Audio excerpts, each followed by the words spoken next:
पहा नवीन एपिसोड्स एकदम add free. नमस्कार, सुस्वागतम। तुम्ही पाहताय झी मराठीवरचा हा ताजा गरमागरम वाफाळलेला आणि रंगीबेरंगी कार्यक्रम, ज्याचं नाव आहे आम्ही सारे खवय्ये। सगळ्यांना रंगपंचमीच्या खूप शुभेच्छा। तुम्ही छान रंगांची उधळण करा, तुमचं आयुष्य छान रंगीबेरंगी असू द्या, कलरफुल असू द्या, आनंदी असू द्या, हो की नाही? आणि तुलाही खूप शुभेच्छा। थँक्यू। पण रंगपंचमीला तू एरवी काही सेलिब्रेट करतेस? हो। काय करतेस? मी आजी आबांकडे नाही तर कधी कधी आजी दादांकडे असं असतं, तर असं आलटून पालटून असतं आणि त्यांच्याकडे धिंगाणा करते। जास्ती म्हणजे दिवाळी आजी आबांकडे होते आणि होळी आजी दादांकडे होते। खूप छान। तर कलर्स आणण्याची जबाबदारी आमची असते, त्यामुळे आम्ही नेहमी गेलंच पाहिजे। अच्छा, पण कलर तुम्ही घेऊन जाता? वा, आम्ही खूप धिंगाणा करायचो परभणीमध्ये। आम्ही पण। तर एकंदरीत काय, रंगपंचमी आपल्या आपल्या पद्धतीने आपल्या आपल्या ठिकाणी आपण साजरी करतो, ती तुम्ही करा। माझ्याही लहानपणीच्या खूप आठवणी आहेत। असो, बऱ्याच गोष्टी न सांगण्यासारख्या सुद्धा आहेत। तर परत एकदा रंगपंचमीच्या शुभेच्छा। आज पदार्थही असे छान छान कलरफुल पाहूया आणि दोन ज्या पाहुण्या इथे आलेल्या आहेत त्यांना आमंत्रित करूया आणि आजच्या भागाला सुरुवात करूया। चालेल? या नमस्कार। नमस्कार। नमस्कार। हॅलो। हाय। तुम्हा दोघींचे आजच्या भागात खूप मनापासून स्वागत। थँक्यू। काय नाव मॅडम आपलं? पद्मजा खटावकर। बरं, आपण काय करता? आम्ही पंचायत समिती रत्नागिरी ते ग्रामविकास अधिकारी म्हणून काम करते। पण ह्या पदावरती मी आतापर्यंत नेहमी कुणीतरी आपली पुरुष मंडळी आहे असं पाहिलेलं आहे। पहिल्यांदाच एक स्त्री अशी मला भेटली की जी पंचायत समितीला तिथे अधिकारी आहे। हो की नाही? वा, फार भारी वाटलं। तुमचं ऑफिस कुठे आहे मग? माझ्याकडे आता गोळप, पावसच्या शेजारी ग्रामपंचायत गोळप आहे, त्या ठिकाणी मी कार्यरत आहे। बरं, पण पद्मजा मॅडम तुमचं फार मनापासून स्वागत। आपलं काय नाव? मी भावना येवला। भावना येवला। तुम्ही कुठे राहता? मी कळव्याला। बरं, तुम्ही काय करता? मी बँकेत आहे। तिथे काय म्हणून काम करता? मी डेप्युटी मॅनेजर म्हणून आहे। एवढ्या व्यस्त शेड्यूल मधून तुम्हाला इथे यावंसं वाटलं, काय कारण असेल? हा कार्यक्रम इतका चांगला आहे आणि सगळेजण बघतात, कोणी यायला तयार होईल एका पायावरती। आणि तसे ॲज अ हॉबी म्हणून काही पदार्थ करतो, एक आवड म्हणून, ते लोकांच्या समोर सादर करण्यासाठी एक चांगला प्लॅटफॉर्म असताना का नाही होय, का नको यायला इथे? पण तुम्ही खरंच वेळात वेळ काढून आलात, आम्हाला फार बरं वाटलं। Very good. चला, आज आपल्याकडे या दोन पाहुणे इथे आलेले आहेत। रंगपंचमीच्या निमित्ताने आज आपण पदार्थ बघूया। काय बोलायचं आपल्याला? बोला। मला आता रंग खेळायला जाऊ दे।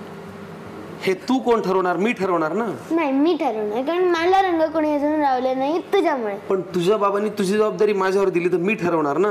नाही, तरी मी ठरवणार, कारण की इथे माझी मित्रमैत्रिणी आहेत। ठीक आहे, रंग खेळायला जा आणि रंगच खेळून ये। चालेल ना? Very good. पण आपण पदार्थ काय ते तर ऐकून जा, ते खायला ती येशील ना? हा, ते कसं सोडशील तू? काय करणार आहात तुम्ही? मी मोतिया पालक शेजवान फ्राईड राईस बनवणार आहे। आणि तुम्ही काय करणार? गाजर बीटची बर्फी। गाजर बिटाची बर्फी हा पदार्थ करणार आहेत पद्मजाजी, आणि भावना मॅडम करणार आहेत मोतिया पालक शेजवान फ्राईड राईस। या पदार्थांकडे जाऊया, पण त्याआधी त्यांना आपण इंडिया गेटकडनं छानसा ॲप्रन देऊया, जेणेकरून स्वच्छतेत स्वयंपाक होईल। द्या। वा वा वा वा वा। आणि हे भावना मॅडमना द्या। शाबास। Thank you. Yes, thank you so much. पहिल्यांदा पदार्थ कोण करणार? भावना मॅडम। चला, म्हणजे मोतिया पालक शेजवान फ्राईड राईस पासून आपण सुरुवात करूया आजच्या स्वयंपाकाला। पाहूया पदार्थ। चला, रंगपंचमीच्या निमित्ताने माझ्यासमोर आहे कलरफुल साहित्य, आणि ते आहे मोतियाना पालक शेजवान फ्राईड राईस। जो पदार्थ करणार आहेत भावना मॅडम। चला, मला लागणारं साहित्य सांगा, मग आपण कृती करूया। ओके।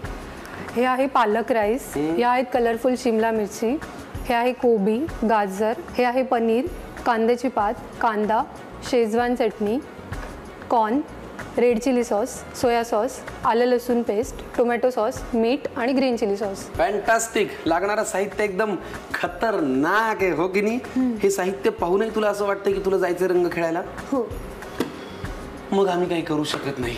मग पदार्थ नकोच करूस तू काही। ठीक आहे, मग पद्मजा मॅडम हिला जरा घेऊन जा आणि रंगाच्या पाण्यात बुचकळून आणा। चला भावनाजी, आता आपल्याला पदार्थ करायचा आहे। मला एक प्रश्न पडलाय, पालक राईस म्हणजे नेमका भात तयार करून ठेवलाय का आधीच? हो, भात तयार करून ठेवलाय। याच्यासाठी पालक प्युरी बनवली। पालक प्युरी बनवल्यानंतर पाणी जरा बॉईल करून त्यात राईस टाकला, धुतलेला तांदूळ, आणि सगळं बॉईल झाल्यानंतर त्याच्यात पालक प्युरी टाकली। अच्छा, म्हणजे मग त्याचा कलर पण तसा मेंटेन राहिला। ओके, ठीक आहे। आणि पनीरचा एक अख्खा तुम्ही क्यूबच घेतला? क्यूब घेतलाय। त्याच्यामध्ये काळं काळं काय आहे? त्यात मी मिरी पूड आणि मीठ टाकलंय, त्याच्या पण मोतियाना बनवणार आहेत। अच्छा, ओके। चला, मग आता कृतीकडे वळूया। काय करायचं? पहिल्यांदा थोडं तेल, बघा। येस, पुरे का? बस पुरे। तेल गरम होईपर्यंत गप्पा मारू. हो चालेल ना. रंगपंचमी हा एक आपल्याकडे फार उत्साहाने खेळला जाणारा सण आहे. काही आठवणी? लहानपणी ॲक्च्युली आमच्याकडे म्हणजे लग्नाच्या आधी जेव्हा होतं तेव्हा रंगपंचमी आमच्याकडे नेक्स्ट डे सेलिब्रेट व्हायची. म्हणजे होळी झाल्यानंतर नेक्स्ट डे रंगपंचमी. बरोबर. आणि इकडे सासरी असं होतं की 5व्या दिवशी, होळी झाल्यानंतर 5व्या दिवशी रंगपंचमी होते. काय करूया आता? तेल गरम झालेलं आहे. आता तेल गरम झालंय, त्याच्यामध्ये आपण आधी घालूयात कोबी. त्याच्यासाठी टाका टाका. त्यात आपण कोबी झाल्यानंतर थोडी शिमला मिरची घालूयात. कलरफुल शिमला मिरची. आपण आता कांदा घालूयात आणि भाज्या बारीक चिरल्या त्याच्यामुळे शिजायला जास्त वेळ लागणार नाही. थोडे गाजर घालूयात.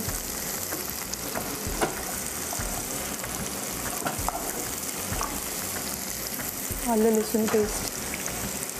खरं तर आपण त्याचे काप करून घेतले ना? हो, पेस्ट बनवली नाहीये. यात आपण थोडे कॉर्न घालूयात. कोण कोण असतो घरी तुमच्या? घरी मी आणि मिस्टर असतो. अच्छा. आणि आणि सासू आणि ते येऊन जाऊन असतात. सासू सासरे जे आहेत ते सटाण्याला असतात. आणि तुमच्या माहेरची माणसं? माहेरची माणसं धुळ्याला असतात. धुळे नाशिकला भाऊ असतो. अच्छा. यात आपण आता शेजवान चटणी घालूया थोडी.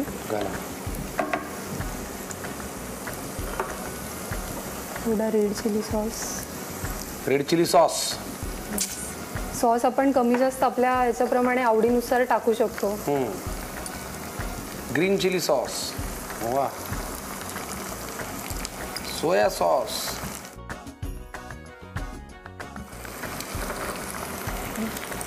तुम्हाला पर्सनली जरा चटपटीत खायला आवडतं वाटतं? हो, है ना? त्यात आपण हा पालक राईस टाकणार आता. घाला.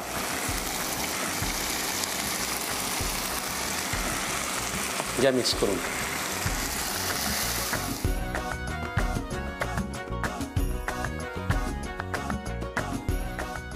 आता काय? Spring onion. कांद्याची पात. मला अजून कळलं नाही याच्यात पनीरचं नेमकं काय काम आहे? पनीर आता आपण त्याचे छोटे बॉल्स बनवणार, ते तळून घेणार आणि ते याच्यात टाकणार वरतून. तुम्हाला असं वाटेल भात तयार झाला, कृती तयार झाली. ऐसा नाही है, थोडा बाकी है. आपण मीठ नाही घातलं ना? नाही, यात ऍक्च्युली पालक राईस बनवताना आपण त्यात ऑलरेडी मीठ घातलेलं आणि बाकी सॉसेस मध्ये मीठ असतं. पालकात पण क्षार प्रमाण जास्त असतं, त्याच्यामुळे मीठ वरतून घालायची गरज नाही. ठीक आहे. मग आता हा भात शिजेपर्यंत आपल्याला पनीरचे बॉल्स करायचे ना, ते करूया मग आपण? हो चालेल. कसं आहे, तुम्ही बँकेत आहात, तुम्हालाही वेळेचं महत्व माहिती आहे आणि आम्हालाही 2-2 पदार्थ खायचे असतात, आम्हालाही वेळेचं महत्व माहिती आहे. पनीर हे मी स्मॅश करून घेतलंय, त्यात थोडं मीठ आणि मिरेपूड घातली आहे एका टेस्टसाठी. तर आपण हे जे स्मॅश केलेलं पनीर आहे त्याचे छोटे बॉल्स बनवून घेणार.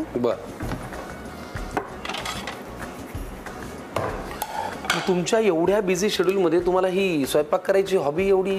हो. रोज नवीन ट्राय करता पदार्थ? रोज नवीन नाही, सॅटर्डे संडे जसा वेळ मिळेल, जशी सुट्टी असेल बँकेला त्याच्याप्रमाणे. आपल्याला तळायचेत ना हे? हो, तळायचे तेलामध्ये. मोतियाना पालक शेजवान फ्राईड राईस साठी लागणार हे जे पनीरचे गोळे आहेत त्यात आपण तळून घेऊया. हो चालेल. गरम तेलामध्ये. हा पदार्थ तुम्हाला कोणी शिकवला? भावना मॅडम? हा, मी ऍक्च्युली फ्राईड राईस बनवत होती, त्यात मग पालक टाकून, काहीतरी आपल्याला पालक असं आवडत नाही खायला, त्याच्यामुळे मग पालक राईस बनवून त्याचा फ्राईड राईस बनवला. अच्छा. नाही, पण याच्यामध्ये हे मोतियाना कुठून ऍड झाले? मोतियाना असंच पनीर असंच खायला कंटाळा येतो, अख्खे क्यूब्स, त्यामुळे मग हे असे तळून. छान, मस्त. आता हे तळले की थेट याच्यात घालायचे का? हो, याच्यात घालायचे. हा गॅस बंद करू? चालेल. इकडे जरा बघूया आपण, वाफ आली आहे का? अप्रतिम, कमाल, सुंदर. डायरेक्ट टाकायचं? हो चालेल. किती मस्त. घ्या, मिक्स करा. जरा वेगळं कॉम्बिनेशन आहे, पण मोतियाना पालक शेजवान फ्राईड राईस हा जरा आगळा वेगळा पदार्थ आहे. तयार झालाय ना? हो, झालाय. अफलातून भावनाजींनी केलेला आहे तयार पदार्थ. तुम्ही लिहून घ्या साहित्य आणि कृती. आता मोतियाना पालक शेजवान फ्राईड राईस तयार करण्याची कृती पाहूया. आता कढईत तेल घ्यावं, ते गरम झाल्यावर त्यात कोबी घालावा, त्यानंतर त्यात रंगीत भोपळी मिरच्या घालाव्या, तसंच कांदा घालावा, तो परतून घेऊन मग त्यात गाजर घालावं. आता आलं लसूणचे बारीक तुकडे, स्वीट कॉर्न घालावं. त्यानंतर Schezwan chutney, red chilli sauce, green chilli sauce, soya sauce घालून सगळं व्यवस्थित मिक्स करून घ्यावं. त्यानंतर त्यात पालक राईस घालावा आणि टोमॅटो सॉस घालावा, कांद्याची पात घालावी आणि झाकून एक वाफ येऊ द्यावी. तोवर पनीरचे छोटे छोटे गोळे तयार करावे आणि सोनेरी रंगावर डीप फ्राय करून घ्यावे. तयार मोतियाना फ्राईड राईस मध्ये घालून नीट मिक्स करून घ्यावे. चमचमीत मोतियाना पालक शेजवान फ्राईड राईस खाण्यासाठी तयार आहे. मोतियाना पालक शेजवान फ्राईड राईस हा प्रतिम पदार्थ इथे तयार झालेला आहे. त्याला जर आपण असंच ठेवूया, पुढचा पदार्थ काय? गाजर बीट बर्फी. गाजर आणि बीटाची बर्फी जो पदार्थ आपल्यासाठी करणार आहेत या मॅडम, आणि आपण आता त्यासाठी लागणारं साहित्य बघूया. सांगा. बीट लागणार आहे, त्याचबरोबर गाजर, खारीक पावडर, खवा, किसलेलं खोबरं, साखर आणि ड्रायफ्रुट्स त्याच्यात तुम्ही काही घेऊ शकता. आणि त्याच्यानंतर साखरेऐवजी तुम्ही गुळाची पावडर पण घेऊ शकता. तूप लागेल, वेलची पावडर लागेल आणि मनुके लागतील. आणि हे सगळं बीट आणि गाजर थोडंसं शिजवण्यासाठी आपल्याला दुधाचा वापर करायचा आहे. दुधाचा वापर पण करायचा आहे. First class. एक गोष्ट मात्र आज नक्की आहे की रंगपंचमीमुळे कलरफुल साहित्य तुम्ही वापरलंय. तुम्ही सुद्धा आणि तुम्ही सुद्धा हे घ्या. तुम्ही केलाय ना हा पदार्थ, मग याची काळजी घेणं ही तुमची जबाबदारी आहे. व्यवस्थित ठेवा आणि त्यांच्या बरोबर जा, रंग खेळून या. Bye bye. चला मॅडम, तुम्ही तयार आहात का? हो. बरं, आता आपण कृतीकडे जाऊया, पण त्याआधी जरा गप्पा मारूया. तुम्ही आता प्रशासकीय अधिकारी आहात. हो. किती वर्ष झाली काम करताय? 18 वर्ष. 18 वर्ष. तुम्ही आधीपासून ठरवलं होतं की तुम्हाला शासकीय नोकरी करायची? असं नाहीये. ऍक्च्युली मला ह्याच्यामध्ये जायचं होतं, शिक्षिका पेशामध्ये जायचं होतं. शिक्षिका व्हायचं होतं. त्याच्यासाठी MA वगैरे केलं, PhD केली.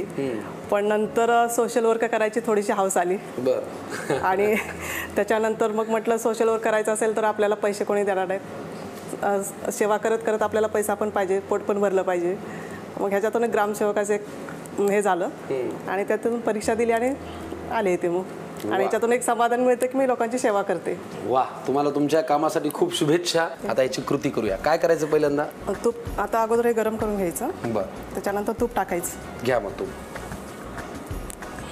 चमचा पण पाहिजे. तेवढं लागेलच आपल्याला. बर्फी म्हणल्यावर तेवढं तूप लागेल. हो, सगळंच टाकते. टाका टाका. तूप गरम होईपर्यंत जरा गप्पा मारूया. मुलगी किती वर्षांची? 5 वर्षाची. काय नाव आहे तिचं? दुर्गा प्रेरणा. दुर्गा प्रेरणा असं एक अख्खं नाव आहे? एकच नाव आहे. दुर्गा प्रेरणाच ठेवायचं होतं, पण दुर्गाची मी जास्त हे करते, उपासना करते. त्याच्या अनुषंगाने म्हटलं दुर्गा प्रेरणा, जी प्रेरणा आपल्याला मिळाली दुर्गाची प्रेरणा, म्हणून दुर्गा प्रेरणा. अच्छा. आणि खूप बडबड करते म्हणे, खूप हुशार आहे असं आम्ही ऐकलंय. खूप खूप है ना? मग आईवर गेली की काय? हुशार खूप आहे असं आम्ही ऐकलं. हो ना? आली आहे का ती इथे? आली. बोलवा बरं जरा तिला. दुर्गा ये. अरे वा वा वा वा. पाठ्यपुस्तक घेऊनच आली आहे. नमस्कार. नमस्कार. नमस्कार. काय नाव आहे तुझं? बघू काय आणलंयस. ये इकडे. किती वर्षांची आहेस तू? 5. आणि पुस्तक आणलंय दुसरीत घातली का तिला? नाही. मग घरी आई शिकवती ना. आई शिक्षिका, रिटायर्ड शिक्षिका. अच्छा. मग शाळेत जायच्या आधीच दुसरीचं पुस्तक. मग आम्हाला एक कविता वाचून दाखव बरं ह्याच्यातली. कुठलं वाचशील? चला. दुर्गा प्रेरणाच्या पुस्तकात आम्हाला, जी अजून शाळेतही जात नाही, दुसरीचं पुस्तक आहे आणि त्याच्यात भेळ नावाची कविता सापडली. ह्याच्यातही खवईगिरी. वाचून दाखवा. चला. आई आई कर नागवे, छेरे बाबा मला नाही वे. एवढे कसले नाराज होता, भे करू बघता बघता. चिरमुरी घ्या कुरकुरीत, शेव पापडी चुरचुरीत, टोमॅटो कांदा कोथिंबीर अगदी बारीक छान चीर. अरे बापरे. पाणी खजूर थोडी चिंच काढून चटणी केली मस्त. थोडं तिखट थोडं मीठ मिसळून टाका छान नीट. गोल बसा गालत हसा, वाटून घ्या पसा पसा. बघता बघता चट्टा मट्टा, कागद नक्की डब्यात टाका. शाबास. दुसरीला गेल्यावर मग काय 10वीचा अभ्यास करतेस की काय? इकडे तूपही गरम झालेलं आहे. आता काय घालू याच्यात? आपण गाजर अगोदर पिळून घ्यायचं पाणी सगळं त्यातलं. आणि याच्यात हे करून घ्यायचं, भाजून घ्यायचं. बरं. थोडंसंच टाकते. ठीक आहे. थोडंसंच वापरते. एरवी रोजचा स्वयंपाक तुम्हाला घरी करायला मिळतो का वेळ? हा करते, आई असते सोबतीला. अच्छा. जेवढं गाजर घेतोय ना त्याच प्रमाणात आपण बीट घ्यायचं. बर. आपल्याला माहिती आहे की बीट सांगतात डॉक्टर खायला, पण सॅलड म्हणून आपण वापर करतो फक्त, पण इतर वेळेला त्याचा वापर करत नाही. पण असं खायचं म्हटलं तर गाजर कसं खाणार ना, सारखं तेच तेच होतं. बरोबर. त्यासाठी लहान मुलांसाठी चॉकलेट वगैरे देण्याच्या ऐवजी जर ही गोष्ट आपण केली तर नक्कीच चांगलं होईल आणि त्यांचं शरीराला पण चांगले पोषक जीवनसत्व मिळू शकतात. बरोबर. म्हणजे मॅडम फार छान, कौतुक वाटलं मला तुमच्या मुलीचं. आता काय आता ह्याच्यामध्ये आपल्याला हे शिजायला पाहिजे ना, त्याच्यामुळे जेवढं आपण घेतलं ना, गाजर घेतला असेल, बीट घेतला असेल त्याच प्रमाणात दूध घ्यायचं. अच्छा. आईला सांगते की नीट ढवळ. हे आपण कुकरमध्ये पण शिजवून घेऊ शकतो कम्प्लिटली. आता ह्याच्यामध्ये आपण खवा घ्यायचा. खवा पण जेवढा हे घेतला, असं होय, जेवढं हे घेईल तेवढंच खवा पण घ्यायचा. दुसरं चमचा वरवत असते, एक काढलंय तीच घ्यायचं असतं. किती घ्यायचं? एक ही काढलंय तीच घ्यायच असतं. बरं काय म्हणते? दुसरं घाण करायचं नाही, एकच आहे ते. सारखी सगळी भांडी हे करायची नाहीत, घाण करायची नाहीत. अच्छा. बापरे. धुवायला त्रास होतो ना. तुम्ही बाहेर जरी अधिकारी असलात तरी घरी तुमच्या डोक्यावर अधिकारी आहे. अधिकारी पणजी पणजी आहे तुमची, है ना. बेस्ट, फार छान. आणि आता हे झाल्यानंतर खारीक पावडर, हे पण पौष्टिक आहे. हे सम प्रमाणात घ्यायचं आहे सगळं. हे आपण हे करत असताना ह्याच्यामध्ये ड्रायफ्रूट पण घालू शकतोय. घालते का? तुझ्या स्पीड ना कसं होईल का सगळं? तिला स्पीड लागतं सगळ्या. इतकं चटचट झाल्यावरती बर्फी खराब होईल की का? आणि ह्याच्यात आपण वेलची पावडर पण टाकायची 1 चमचा. गाजर आणि बीटाची बर्फी आपण करतोय, मस्त पदार्थ आहे. याच्यामध्ये गोड आपण खजुराची पावडर वापरली आहे, त्याच्यानंतर मनुके वापरले, ड्रायफ्रुट्स आहे आणि कुठलं काही म्हणजे न आवडता असा कुठलाही पदार्थ नाही. त्याच्यामुळे तुम्ही नक्की करून बघा. आता काय घालायचं? आता हे आपलं सगळं थोडंसं हे झालं ना, शिजला ना सगळ्या गोष्ट, त्याच्यामध्ये आपण एक साखर किंवा गुळाची पावडरही आपण मिक्स करू शकतो आपल्या आवडीनुसार. साखर घालते. तुला साखर आवडती होय जास्त? हे पण सम प्रमाणात. जेवढं आपण हे घेतलं, गाजर घेतलं, बीट घेतलं, त्याच्या निम्मा भाग घ्यायचा. बरं. आता काय घालायचं राहिलं याच्यात? काहीच नाही आता राहिलेलं. हे फक्त आता हे साखर पूर्ण विरघळेपर्यंत आपल्याला हलवायचं आहे कम्प्लिटली. आणि मग त्याच्या वड्या थापून घ्यायच्या. वड्या करू शकतो, गोल गोल गोळे करून आपण पेढेही करू शकतो. बेस्ट. फक्त आकार चेंज झाला की मुलांना खायला पण जरा चांगलं वाटतं. गाजर पिठाची बर्फी आहे, मिश्रण तयार झालेलं आहे. आता याच्यामध्ये तुम्ही त्यांना मुलांना अट्रॅक्ट करण्यासाठी गोळे करू शकता, बर्फीसारखं करू शकता, पेढ्यासारखं करू शकता, किंवा आपण कटलेट ज्या आकाराचे करतो त्या आकाराचे करू शकता. वेगवेगळे साचे मिळतात, त्याच्यात हे करून घेतलं तरी पण चालेल. वड्या पाडू शकता. अप्रतिम पदार्थ आहे. मिश्रण तयार आहे. आम्ही आता याच्या पाडून घेतो वड्या. तुम्ही लिहून घ्या साहित्य आणि कृती. आता गाजर बीट बर्फी तयार करण्याची कृती पाहूया. प्रथम एका कढईत तूप घ्यावं, ते गरम झाल्यावर त्यात पाणी काढून टाकलेलं किसलेलं गाजर घालावं. जेवढं गाजर तेवढंच बीट घ्यावं. रंग बदलेपर्यंत दोन्ही व्यवस्थित परतून घ्यावं. आता गाजर बीट शिजवण्यासाठी त्यात दूध घालावं. गाजर बीट शिजल्यानंतर त्यात तेवढ्याच प्रमाणात खवा घालावा. तो व्यवस्थित मिसळून घेतल्यानंतर त्यात खारकेची पूड घालावी. आता त्यात सुक्या मेव्याचे तुकडे घालावे, बेदाणे घालावे, तसंच वेलचीची पूड घालावी. आता गाजर किंवा बीटाच्या निम्मी साखर घालावी. ती विरघळेपर्यंत मिश्रण परतत राहावं. त्यानंतर त्याच्या वड्या पाडून घ्याव्या. पौष्टिक अशी गाजर बीट बर्फी खाण्यासाठी तयार आहे. रंगपंचमीचा आजचा भाग आणि कळव्याहून आल्या भावनाजी आणि त्यांच्या गावाहून आल्या आपल्या पद्मजा मॅडम, ज्यांनी आज आपला भाग फार सुंदर केला. कलरफुल असे पदार्थ केले, ते आपण खाऊया. पण त्याआधी आम्हाला आता अशी बातमी हाताला लागली की तुम्ही अभिनय पण करता म्हणे पद्मजा मॅडम. अहो, तुम्ही प्रशासकीय अधिकारी आहात, अभिनय पण करता? ॲज अ हॉबी म्हणून करते. ज्यावेळेस ऑफिसमध्ये काम करून कंटाळा आला ना, तर हा थोडासा छंद जोपासते. अच्छा. झी मराठीवरच्या मालिकेमध्येही काम केलंय म्हणे? हो, तुझ्या जीव रंगला किंवा इतर शॉर्ट फिल्म वगैरे बऱ्याच केलेल्या आहेत. 20-25च्या पुढे केलेल्या आहेत. फिल्म पण तेवढ्याच केलेल्या आहेत. अरे वा. आणि लिखाण करायची जास्त आवड. आणि त्याच्यामधून एक स्वतःच्या एक फिल्म प्रोडक्शन मार्फत मी एक आता जे सांगितलं जॉबच्या बाबतीत किंवा माझ्या बाबतीत जे काय आहे त्यातला थोडासा त्यात मुद्दे मांडण्याचा किंवा जो काय अनुभव आला तो मांडण्याचा मी प्रयत्न केला. ग्रामसेवकाच्या ह्याच्यावरती आजपर्यंत कुठे फिल्म झालेली नाहीये किंवा त्याचा जीवनपट कुणी मांडण्याचा प्रयत्न नाही केलेला. जे काही थोडेफार अनुभव आले, चांगले असतील वाईट असतील किंवा समाजामध्ये वावरत असताना ज्या काही गोष्टी अनुभवल्या त्या थोड्या मी मांडण्याचा प्रयत्न केला. आणि ह्या गोष्टी ज्यावेळेस कोरोना आला त्या पिरियडमधला घेऊन त्याच्यावर एक फिल्म बनवली आणि त्या फिल्मला पण नाव असं दिलं लढा पंचायतीचा. लढा पंचायतीचा. बर. म्हणजे जो लढा मी देत राहिली तोच लढा त्याच्यामध्ये करण्याचा प्रयत्न केला. मस्त, फार छान. भावना आणि पद्मजा मॅडम, तुम्हाला दोघींनाही खूप शुभेच्छा. धन्यवाद. तुम्हालाही शुभेच्छा. थँक्यू. तुमच्या कामात तुम्ही A1 आहातच, तुम्ही नोकरी करता, ते सगळं करून हे सांभाळता, तर तुमचं आयुष्य खूप छान कलरफुल आणि आनंदी असू द्या. तुम्हाला काय बोलायचंय? मला एक बोलायचंय की माझी काकू आणि माझी मावशी हे दोघंही बँकेमध्ये आहेत. अरे वा. आणि भावना मॅडम पण आणि बँकेमध्ये. मी ते रिलेट करू शकते. खूप रिलेट करू शकतेस ना? वा वा. मग तुला एकदम तुझ्या घरचीच माणसं भेटल्यासारखं वाटलं असेल. वा वा. आणि त्या माझ्या गावच्याही आहेत. कोण? रत्नागिरी. पद्मजा मॅडम. वा वा. थोडक्यात काय, आलेल्या प्रत्येक महिलेशी हिचं काही ना काहीतरी नातं निघतं आणि ते नाही निघालं तरी ती उकरून काढते. हो ना? खूप छान. रंगपंचमीच्या परत एकदा खूप शुभेच्छा. आता आपण खायला करूया सुरुवात. मंडळी, तुम्ही घ्या निरोप. भेटा आम्हाला पुढच्या भागात. पण तुमचं आयुष्य असंच छान आनंदी आणि रंगीबेरंगी असू द्या, याच शुभेच्छा देऊन थांबतो. पात्रा झी मराठीवरती हा ताजा आणि गरमागरम कार्यक्रम, ज्याचं नाव आहे आम्ही सारे खवय्ये.